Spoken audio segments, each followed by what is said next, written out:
Robert was never the same after he put on the crown. Some men are like swords, made for fighting. Hang them up and they go to rust. Don O'Noy to Jon Snow. A Clash of Kings Chapter 6, Jon 1.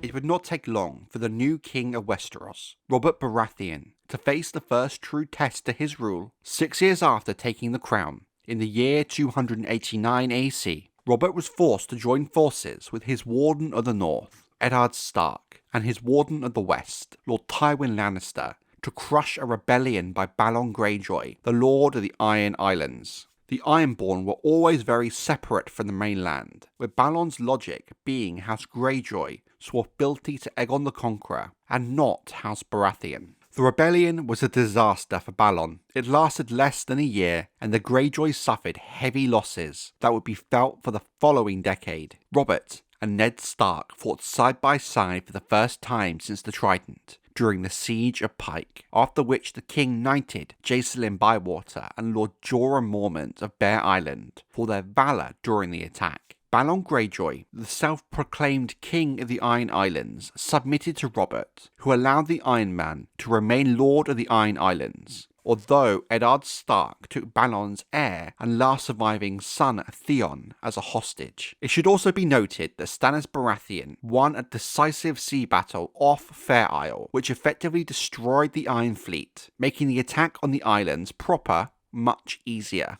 To celebrate his victory, Robert ordained that a tourney should be held outside Lannisport. It is said by those who knew Robert personally, both before and after he became king, that he did not like kingship, and that becoming king changed him, and not for the better. Most members of the Small Council would admit that he found the vital day-to-day running of the realm a bore, from counting coins to justice. As time went on, he stopped attending the Small Council altogether, leaving the now elderly Jon Arryn, his hand of the king, to rule the realm, while he hunted and hawked. It is believed that on a rare occasion he did find himself in the Small Council chambers. He would more often than not sleep through the meetings, with little to no input. Robert, he is in my dreams as well, laughing, drinking, boasting. Those were the things he was best at. Those and fighting. I've never bested him at anything. Stannis Baratheon to Melisandre, A Storm of Swords Chapter 36, Davos 4. While Robert loathed counting coppers, he loved spending the wealth of the Iron Throne and would organise countless extravagant tourneys and feasts. So much so, he effectively beggared the realm, despite the fact that King Aerys II had left the treasuries overflowing with gold towards the end of the rebellion. The debts totalled near on 6 million gold dragons, with the Master of Coin, Peter Baelish, forced to borrow heavily, particularly from Tywin Lannister, as well as the Tyrells, the Faith, and the infamous Iron Bank of Braavos. While Robert's spending crippled the economy, he did see that a new coin was minted in his likeness, his face on one side and a stag on the other. The coins have become known as silver stags. Robert wanted smiles and cheers, always, so he went where he found them, to his friends and his whores. Robert wanted to be loved. My brother Tyrion has the same disease. Cersei Lannister to Sansa Stark.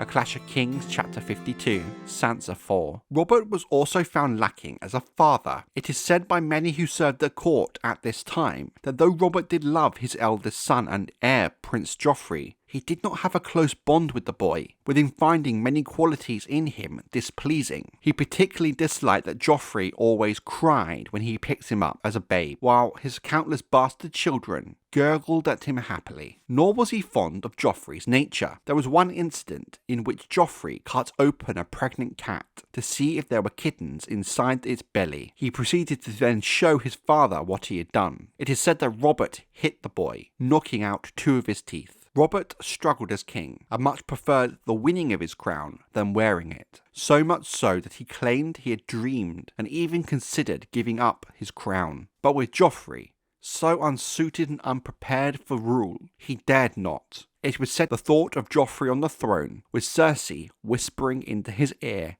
that stopped him. While many can rightly criticise Robert's reign, given what we now know of the nature of Prince Joffrey, this is perhaps the best thing Robert Baratheon ever did for his kingdom. Even before the rebellion, Robert Baratheon had countless amount of bastard children, with a handful such as Maya Stone, in the Vale, relatively well known among the men who knew Robert since his youth. As king, his frequent whoring only got worse as time progressed. Robert is known to have sired several bastards during his marriage to Cersei Lannister, though out of respect for his wife, he kept them out of sight. While we cannot know the true number there has been some speculation Robert had fathered a minimum of 16 children. However, Robert has openly acknowledged only one bastard, and Lord Varys, the Master of Whisperers, only knows of the existence of a further 8. The eldest, Maya Stone, was born to Robert when he was still in the Vale of Arryn as a young man. Robert once suggested bringing Maya to court after Prince Joffrey mutilated the cat.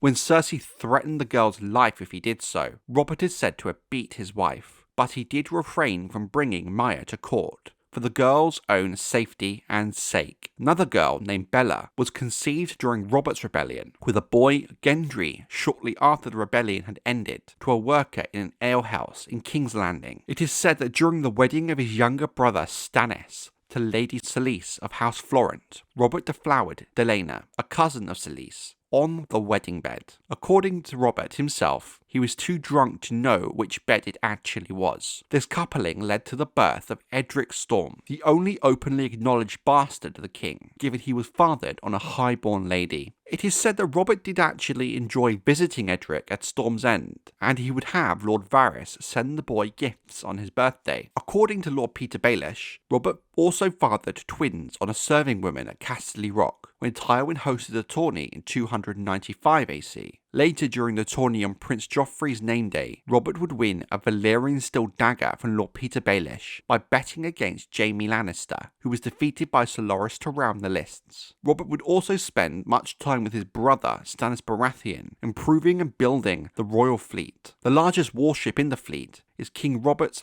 Hammer. Robert would go on to name another ship Lady Lyanna after his lost love. The gods be damned. It was a hollow victory that gave me a crown. It was the girl I prayed them for, your sister, safe, and mine again, as she was meant to be. I ask you, Ned, what good is it to wear a crown? The gods mock the prayers of kings and cowherds alike. King Robert Baratheon to Eddard Stark, A Game of Thrones Chapter 12, Eddard 2. How history will remember Robert Baratheon will come down to 2 key parts of his life: the rebellion that made him king, and the war and chaos that would follow his death. But as king, Robert's disinterest in rule and freedom he allowed his small council to govern without oversight left the realm in financial ruin. Robert Baratheon was not a particularly good king, but also not a particularly bad, other than his mismanagement of finances. It's clear that the rebellion took a mental toll on the young man, who grew bitter at his own kingship and the price he had to pay to win the crown.